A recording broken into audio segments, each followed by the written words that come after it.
4 million Americans quit their job in October. It's a slight decrease from September, but higher than before the pandemic. And our next guest says that this is not a sign of the Great Resignation. It's rather what he's calling the Great Rethink. Frank Luntz is here. He's a political strategist and pollster at FIL Inc.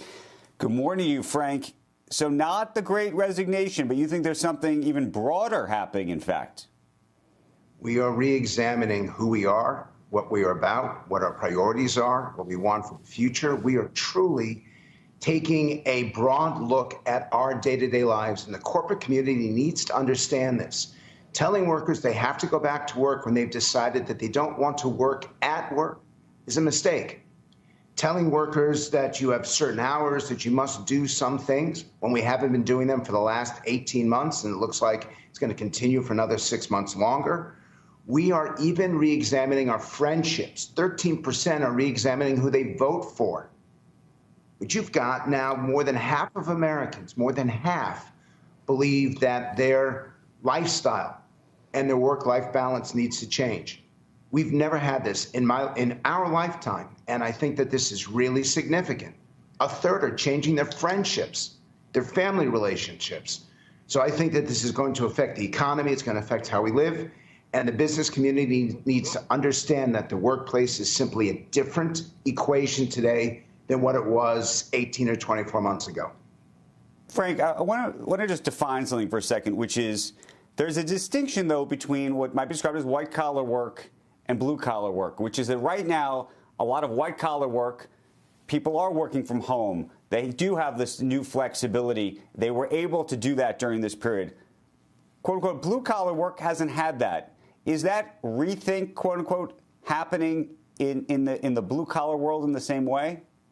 Absolutely. And you can see it in restaurants that have not been able to reopen or can only reopen at 70 or 80% capacity. Hotels that have not been able to have full occupancy because they can't get the workforce. The fact that inflation is hitting us because, and by the way, in many cases, the employees deserved it.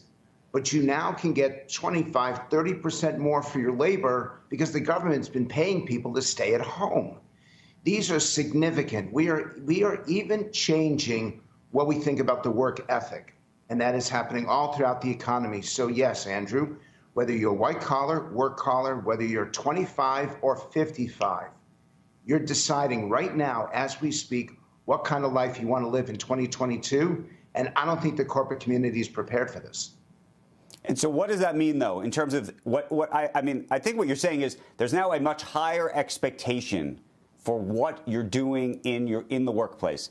But I would argue to you that that trend has been going on for many, many years, even before the pandemic. And I say that because I remember, look, I started my first job. I was effectively Xeroxing and stapling and getting coffee for folks. And I thought that was a great job. And I was very happy to have that job when I first started. Today, when I interview young people for jobs, if I were to say that the job entailed Xeroxing and stapling and getting coffee, I think there's a lot of people who would walk out of the interview. I think that just even over the last 2 decades, expectations have changed and that this has maybe accelerated that. Okay, but there's a difference between what you want and what you'll actually do. There's a difference between perception and behavior, and you're seeing it by the fact that so many people are leaving their workforce. We did another survey for Premise. You can see this online, where we asked young people, 18 to 29-year-olds, both in the U.S. and globally, for example, what they thought about democracy. We're even going through a rethink politically. More global people, more international people think democracy is the answer than the American people. That we asked them whether they believe that U.S. is the greatest threat to peace and democracy. More young Americans blame America than globally. So it's every aspect of our life, every aspect of our being is going through this re-examination. Shepard Smith here. Thanks for watching CNBC on YouTube.